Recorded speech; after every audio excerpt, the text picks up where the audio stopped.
नमस्कार दोस्तों, मैं सुरेंद्र कुमार भारत आप सबका स्वागत करता हूं आपके अपने YouTube चैनल पॉलिटी लाइट में। और आज की इस वीडियो में हम डिस्कस करने वाले हैं क्लास +2 सब्जेक्ट पॉलिटिकल साइंस में एक नए टॉपिक को, जो कि है रशिया के बारे में, कि किस तरीके से रशिया है वो एक पावरफुल कंट्री के रूप में लगातार सामने आ रहा है। यह कौन से ऐसे फैक्टर हैं जिनके चलते रशिया इन फ्यूचर अमेरिका जैसे सुपर पावर को भी टक्कर देगा। इससे पहले आपने पढ़ा होगा कोल्ड वॉर के बारे में, जो कि 1939 के बाद जो वर्ल्ड वॉर सेकंड हुआ, जिसका एंड हुआ 1945 में, और 1945 से लेकर 1991 तक, अगर डेट की बात करूं 25 दिसंबर 1991 तक जो कोल्ड वॉर था वो रहा। बिकॉज ये वो रिमार्केबल डेट थी जिस दिन ऐसा मान लिया गया कि रशिया, जो कि 15 देशों का एक ग्रुप था, 15 कंट्रीज का एक कंबाइंड एक अलायंस था, जो टूट गया अलग अलग पीसेस में। उसके बाद किस तरीके से रशिया ने ओवरकम किया और किस तरीके से आज वो पूरी दुनिया के सामने एक बड़ी पावर बन के उभरा है, कौन से ऐसे फैक्टर्स हैं, तो एक एक करके हम उन फैक्टर को समझेंगे। बट उससे पहले हमें पता होना चाहिए कि रशिया की लोकेशन के बारे में। तो this is very first point कि the location of the Russia जो है वो वेरी यूनिक है, बहुत स्पेसिफिक है। क्यों है? क्योंकि अगर रशिया की बात करें, साइज की बात करें, तो बहुत बड़ा है, ठीक है। इसके साथ साथ अगर कॉन्टिनेंट की बात करें तो रशिया एशिया और यूरोप दोनों का ही पार्ट है, मींस बाउंड्री वाइज भी बहुत बड़ा है वो। तो धीरे धीरे एक एक करके हम टॉपिक को डिस्कस करेंगे। अब देखिए, यहां जो मैंने बाउंड्री बनाई है, ये जो पूरी की पूरी बाउंड्री है, ये बाउंड्री है किसकी? रशिया की। तो पहली चीज यही है कि अगर रशिया की हम साइज को देखें, according to this size, Russia having a great boundary. Russia की बाउंड्री बहुत बड़ी है, टेरिटरी बहुत बड़ी है, क्षेत्र बहुत बड़ा है, और क्षेत्रफल की दृष्टि में रशिया को दुनिया का अव्वल दर्जे का देश माना जाता है, सबसे बड़ा देश माना जाता है। अब देखिए, रशिया की सबसे टॉप की अगर बात करूं तो ये साइड पड़ेगी वेस्ट नॉर्थ या नॉर्थ वेस्ट। तो यहां जो कंट्री पड़ेगा वो है एस्टोनिया। उसके जस्ट थोड़ा सा नीचे हम आएंगे तो यहां पड़ेगा लताविया। लताविया से थोड़ा सा हम इधर की ओर जाएंगे तो यहां पड़ेगा लुथियाना। उसके लुथियाना के जस्ट नीचे एक नेशन पड़ेगा, दैट इज बेलारूस। और यहां एक कंट्री पड़ेगा, इट इज यूक्रेन या यूक्रेन भी इसको बोला जाता है। यहां ये जो मैंने इस तरीके से डॉटेड लाइन बना रखी है, ये जो एरिया है, दिस इज ब्लैक सी, काला सागर। काला सागर के जस्ट ईस्ट की साइड जो बाउंड्री स्ट्रेच होती है वो है जॉर्जिया। जॉर्जिया के जस्ट नीचे की ओर एक और देश है जिसकी बाउंड्री स्ट्रेच होती है रशिया के साथ, जो है अजरबैजान। और यहां पे इस तरीके से मैं डॉट कर देता हूं, यहां पे ये जो वाटर बॉडीज है, एक ये वाटर बॉडीज है, एक ये वाटर बॉडीज है, ये है काला सागर। और ये जो एरिया है दैट इज कैस्पियन सागर। यहां एक फिर बड़ा सा एक देश है, दिस इज कजाकिस्तान। तो ये कुछ मेन एरियाज हैं जो कहीं ना कहीं रशिया के साथ स्ट्रेच हैं, और कहीं ना कहीं ये सब कंट्री CIS के भी पार्ट हैं, Commonwealth of independent state. Hindi में इसे कहा जाता है राष्ट्रकुल, हिंदी में इसको कहा जाता है राष्ट्रकुल। मीन्स ये CIS के भी मेंबर्स हैं। बिकॉज रसिया जब पार्ट्स में टूटा तो टूटने की बाद में जो 15 पीसेस हुए तो वही इसके नियर बाई के कंट्री बने। तो पहली चीज यही है, हमें समझना होगा रशिया के बाउंड्रीज को, बिकॉज रशिया अपने साइज को लेकर बहुत प्रोमिनेंट है, अपनी टेरिटरी को लेकर बहुत प्रोमिनेंट है, ठीक है। तो अब धीरे धीरे हम रशिया की थोड़ी सी हिस्ट्री को और जान लेते हैं। Now we discuss the history of Russia. अब रशिया के अंदर देखिए हुआ क्या, आफ्टर द 1917 में एक रिवोल्ट होती है, और इस रिवोल्ट के बाद में रशिया के अंदर जो कम्युनिस्ट सिस्टम था उसे लॉन्च किया गया, उसे अडॉप्ट किया गया, और उसी के अकॉर्डिंग उसके इंटरनल एरियाज में जो गवर्नमेंट थी वो काम करती रही अगले लगभग 72 ईयर तक। अब देखिए 1917 से लेकर 25 ऑफ दिसंबर 1991 तक, लगभग 72 और 73 ईयर तक, 72 और 73 ईयर तक रशिया के अंदर कम्युनिस्ट जो गवर्नमेंट थी वो रही, मींस पावर में रहे एक तरीके से, और आज भी वहां कम्युनिस्ट मॉडल को ही फॉलो किया गया है। तो लगभग इस टेन्योर में भी रशिया ने अपने आप को कहीं ना कहीं एक प्रोमिनेंट नेशन बनाए रखा, अपने आप को कहीं ना कहीं पूरे वर्ल्ड लेवल के ऊपर, या यूं कह लीजिए एट द इंटरनेशनल लेवल जो रशिया था वो प्रोमिनेंट रहा, बहुत सारे इश्यूज को लेकर, बहुत सारी बातों को लेकर। अब देखिए रशिया था, वहां कम्युनिस्ट सिस्टम अडॉप्ट हुआ, और कम्युनिस्ट सिस्टम होने के बाद में वहां सारी चीजें according to the communist system की जाने लगी।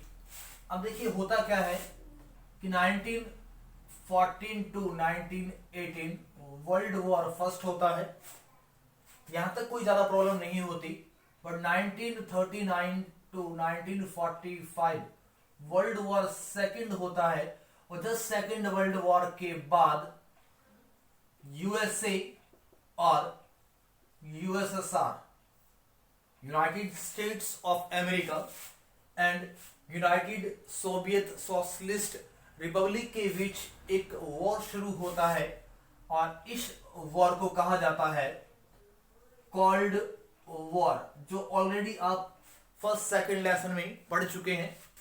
कोल्ड वॉर का टाइम रहा 1945 से लेकर 1991 तक, जिसमें यूएसए और यूएसएसआर दोनों के बीच उनकी पावर को लेकर, अपने आप को सुपर पावर दिखाने को लेकर, वेपन्स को लेकर, लीडरशिप को लेकर, अपने मॉडल्स को लेकर कंपटीशन रहा, और यही कंपटीशन कहीं ना कहीं कोल्ड वॉर के नाम से जाना गया। तो ये कुछ बेसिक जानकारी थी जो हमें पता होना चाहिए रशिया के बारे में as a student of politics. अब हम बात करते हैं कि रशिया इन फ्यूचर या वर्तमान में पावरफुल क्यों हो रहा है। तो the very first heading is the size and location of Russia. अगर देखिए हम रशिया के साइज की बात करें तो दुनिया का सबसे बड़ा देश माना जाता है रशिया को। Russia is a world largest country. इसके साथ साथ देखिए लोकेशन की बात करें तो रशिया है वो 2 कंटिनेंट में है, one is Asia plus Europe. Means Asia इतना बड़ा है कि 2 महाद्वीपों में उसकी लैंड को कंसिडर किया जाता है, या 2 महाद्वीपों का वो पार्ट है। अब देखिए आप खुद अंदाजा लगाइए कि जब एक देश 2 महाद्वीपों का पार्ट होगा तो ऑब्वियस है उसका साइज कितना बड़ा होगा, उसकी टेरिटरी कितनी बड़ी होगी, ठीक है। और जब उसकी टेरिटरी बड़ी होगी तो ऑब्वियस सी बात है वो अपनी जो बाउंड्री है वो शेयर करेगा ए नंबर ऑफ कंट्रीज के साथ। तो रशिया की जो बाउंड्री है बहुत सारे देशों के साथ स्ट्रेच होती है। सो इसीलिए जो रशिया है वो प्रोमिनेंट हो रहा है, बिकॉज जब आप बहुत सारी कंट्रीज के साथ बाउंड्री शेयर करेंगे यहाँ एस्टोनिया की बात करें, लताविया की बात करें, बेलारूस की बात करें, यूक्रेन की बात करें, कजाकिस्तान की बात करें, अजरबैजान की बात करें, या किसी और एरिया की बात करें, तो हर तरीके से ये बेनिफिशियल रहता है किसके लिए, रशिया के लिए। अब देखिए जब वो काफी प्रोमिनेंट है अपनी बाउंड्रीज को लेकर, ठीक है, तो ऑब्वियस सी बात है उसके ट्रेड जो होंगे वो अच्छे होंगे, ठीक है। जब आप बहुत सारे कंट्रीज के साथ बाउंड्री शेयर करेंगे तो ऑब्वियस सी बात है उन सब कंट्रीज के साथ आपके रिलेशन, ट्रेड के relation, political relation, diplomatic relations, armed relation, defence relations को लेकर बहुत सारे एग्रीमेंट्स होंगे और आपकी जो पोजीशन होगी वो प्रोमिनेंट होगी। तो अपनी लोकेशन को लेकर, अपने साइज को लेकर रशिया आने वाले टाइम में बहुत बड़ी बड़ी जो पावर्स हैं उनको मात देता हुआ दिखाई देगा, ऐसा माना जा रहा है रशिया के साइज और लोकेशन को लेकर। अब देखिए कुछ दूसरी बातों की बात करें कि रशिया और किन किन चीजों को लेकर ग्रो कर रहा है। Due to the natural resources, due to the natural resources and technology, दोनों चीजों को मैं यहां कंसिडर करके चल रहा हूं। अब देखिए एरिया बहुत बड़ा होगा तो ऑब्वियस सी बात है आपके पास नेचुरल रिसोर्सेज होंगे वो एक बिग अमाउंट में होंगे, आपके पास बहुत बड़े बड़े एरियाज होंगे रिसोर्सेज को। जब रिसोर्सेज है तो ऑब्वियस सी बात है रिसोर्सेज को यूज करने के लिए आपको बहुत सारी इंडस्ट्रीज लगानी पड़ेगी, और इंडस्ट्री जब आप लगाएंगे तो time to time according to the demand of the time आपको अपनी प्रोडक्ट की क्वालिटी और क्वांटिटी दोनों को ही अच्छा करना होगा। जब आप दोनों को अच्छा करेंगे तो ऑब्वियस सी बात है आपको आपकी जो टेक्नोलॉजी है उसे इंप्रूव करना होगा। तो ये सारी चीजें रशिया कर रहा है बिकॉज रशिया के पास रिसोर्सेज बिग अमाउंट में है तो अपने रिसोर्सेज को वो यूज करता है। और रिसोर्सेज में भी अगर मैं बात करूं जनरली तो मिनरल रिसोर्सेज की बात कर सकते हैं, इसके अलावा हम गैसेस की बात कर सकते हैं, ठीक है। तो रशिया इन चीजों को बहुत अच्छे से मेंटेन कर रहा है। इसके साथ साथ रशिया देखिए जो न्यूक्लियर रिसोर्सेज हैं उनको लेकर भी बहुत अच्छे तरीके से वो काम कर रहा है। न्यूक्लियर जो रिसोर्सेज हैं उनसे वो एनर्जी प्रोड्यूस करता है और एनर्जी प्रोड्यूस करके उन्हें अपने डेवलपमेंट के लिए यूज कर रहा है। तो कहीं ना कहीं रशिया नेचुरल रिसोर्सेज को लेकर भी बहुत प्रोमिनेंट प्लेस पे है, ठीक है। अब देखिए जब उसके पास रिसोर्सेज बहुत है, न्यूक्लियर बहुत हैं, तो भी सी बात है न्यूक्लियर को वो अलग अलग सेक्टर में अलग अलग तरीके से यूज करेगा। वेरी फर्स्ट वन इज, अगर मैं बात करूं रशिया अपनी एग्रीकल्चर सेक्टर के लिए, अपने डोमेस्टिक सेक्टर के लिए क्या करता है, न्यूक्लियर जो एनर्जी है उसका यूज करता है। सेकंड वन इज कि जो भी उसके आर्म्स हैं, जो भी हथियार हैं, उनके अंदर भी न्यूक्लियर जो एनर्जी है उसको यूज करता है बिकॉज न्यूक्लियर से रिलेटेड जो रिसोर्सेज है वो रशिया में काफी बड़ी मात्रा में अवेलेबल है। तो रशिया कहीं ना कहीं इस चीज को लेकर भी पूरी दुनिया में प्रोमिनेंट होता हुआ दिखाई दे रहा है। अब देखिए नेक्स्ट अगर हम कुछ और बेसिक पॉइंट को अगर डिस्कस करने की कोशिश करें तो रशिया की अगर बात करें रोल इन यूएनओ, कि यूएनओ में भी जो रशिया है उसकी पोजीशन को नकारा नहीं जा सकता। यूएसए में भी रशिया है वो अपना प्रोमिनेंट जो प्लेस है उसे बनाए हुए हैं बिकॉज यूएनओ में 5 कंट्रीज हैं, 5P, 5 permanent nations are there, Britain, America, Russia, France and China. अब इनमें से रशिया है वो एक है और इसी रीजन भी रशिया के पास एक पावर है जो स्पेशल पावर दी गई है इन 5 परमानेंट मेंबर को, दैट इज वीटो पावर। तो किसी भी बड़े डिसीजन को रशिया वीटो का यूज करके क्या करता है, डिनाई कर सकता है। कभी भी वो किसी भी डिसीजन को बदल सकता है। और यूएनओ में भी रशिया ने सबसे ज्यादा बार, मैक्सिमम टाइम जो वीटो है उसे यूज किया है। अकेले इंडिया की अगर बात करें तो इंडिया के लिए लगभग 20 से 25 बार जो रशिया है वो यूएनओ में वीटो पावर का यूज कर चुका है। तो यहां भी देखिए रशिया को वीटो पावर क्यों दी गई, बिकॉज 1991 में जब रशिया जो ग्रुप था इससे पहले यूएसएसआर वो टूटा, तो उसके बाद में एज ए सक्सेसर रशिया सामने आया, रशिया को उत्तराधिकारी बनाया गया और इसी को यूएनओ में परमानेंट सीट दी गई। Because due to the location, due to the resources, due to the size and location, due to the big size, तो इन सारी चीजों को देखा गया, ऑब्जर्व किया गया और रशिया को वीटो पावर दी गई, परमानेंट सीट दी गई यूएनओ में। अब जितने भी यूएनओ में पीस कीपिंग ऑपरेशन चले, पीस कीपिंग ऑपरेशन पीसीयू चले, उन सब में इसकी आर्मी, इसके कूटनीतिक, इसको डिप्लोमेट्स जो थे, सब ने बहुत इंपॉर्टेंट रोल पे किया। जब आप एक इंटरनेशनल ऑर्गेनाइजेशन जैसी संस्था में, यूएनओ जैसी संस्था में अगर आप बहुत अच्छे से काम कर रहे हैं तो ऑब्वियस सी बात है आपकी सीट को कोई चैलेंज नहीं कर सकता, आपकी पावर को कोई चैलेंज नहीं कर सकता। या सिक्योरिटी काउंसिल है वहां बहुत ज्यादा प्रोमिनेंट है रशिया, तो कहीं ना कहीं सिक्योरिटी काउंसिल में भी रशिया है वो दावेदारी रखता है हर डिसीजन में, कहीं ना कहीं उसे प्रभावित करने की। तो यूएनओ में भी ऐसा माना जा रहा है कि रशिया है वो काफी प्रोमिनेंट है और आने वाले टाइम में वो प्रोमिनेंट रहेगा। तो उसको लेकर भी लोग ऐसा बोल रहे हैं कि आने वाले टाइम में कहीं ना कहीं रशिया है वो अपने पावर से यूएसए को रिप्लेस कर सकता है। तो यूएसए को वो दूसरे पायदान पे भेज सकता है, खुद फर्स्ट पे आ सकता है, ऐसा माना जा रहा है बहुत सारे फिलोसफर्स के द्वारा, बहुत सारे थिंकर्स के द्वारा। ठीक है, इसके साथ साथ अगर मैं बात करूं अब आर्म्स, आर्मी और न्यूक्लियर वेपन्स की, इनको लेकर भी रशिया बहुत प्रोमिनेंट है।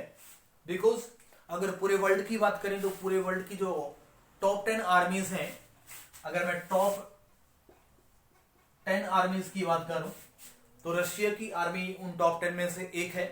इसके साथ साथ अगर मैं न्यूक्लियर वेपन्स की बात करूं, न्यूक्लियर आर्म्स की बात करूं, तो उनमें भी टॉप 3 में रशिया की जो आर्मी है वो आती है। रशिया के न्यूक्लियर प्रोग्राम बहुत अच्छे हैं। न्यूक्लियर प्रोग्राम के साथ साथ रशिया के जो स्पेस प्रोग्राम है वो बहुत अच्छे हैं। तो कहीं ना कहीं रशिया अपनी आर्मी को लेकर, अपने आर्म्ड रिसोर्सेज को लेकर बहुत ज्यादा पॉपुलर है, बहुत ज्यादा स्ट्रेंथ रखता है, वो पूरी दुनिया के साथ लड़ सकता है काफी दिनों तक। इंडिया की मैंने बात की तो इंडिया लगभग 7 डेज तक, बट रशिया कई महीनों तक पूरी दुनिया के साथ लड़ सकता है। तो कहीं ना कहीं उसकी जो आर्मी है या आर्म्ड रिसोर्सेज हैं उनको लेकर भी रशिया है वो काफी प्रोमिनेंट आपको दिखाई देता है, काफी वो प्रोमिनेंट है। ठीक है, तो ये कुछ बेसिक सी चीजें थी जिनको लेकर हम ऐसा बोल सकते हैं कि रशिया है वो इन फ्यूचर आपको एक पावरफुल कंट्री के रूप में दिखेगा। और दिखेगा क्या, मैं तो ये कहूंगा कि रशिया एक पावरफुल नेशन है। नेक्स्ट अगर हम बात करें तो political system of the Russia.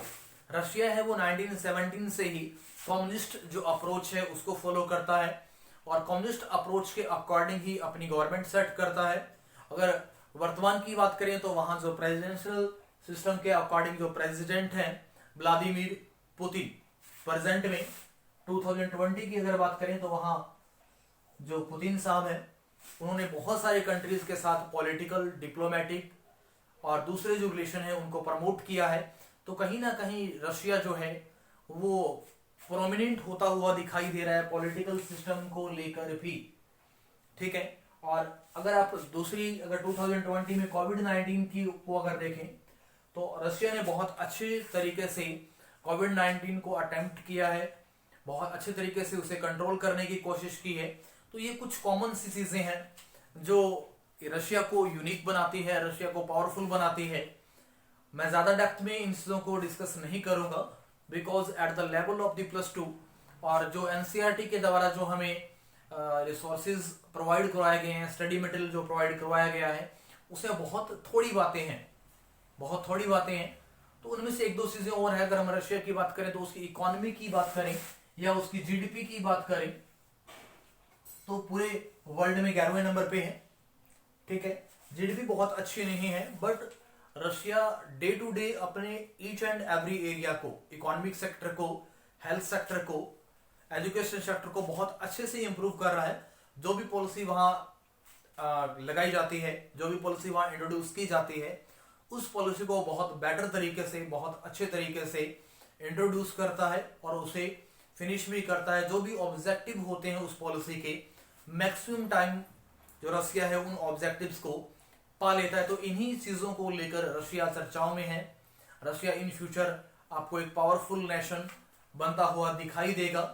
तो आई होप मेरे द्वारा जो भी इंफॉर्मेशन आपको दी गई वो आपके लिए सफिशिएंट होगी आपके एग्जाम के लिए, इन फ्यूचर जब भी आप एग्जाम देंगे।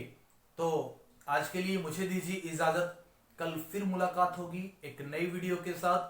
तब तक के लिए मेरी वीडियोस को लाइक करना, शेयर करना और हाँ, मेरे YouTube चैनल को सब्सक्राइब करना बिल्कुल ना भूलें। जय हिंद, जय भारत।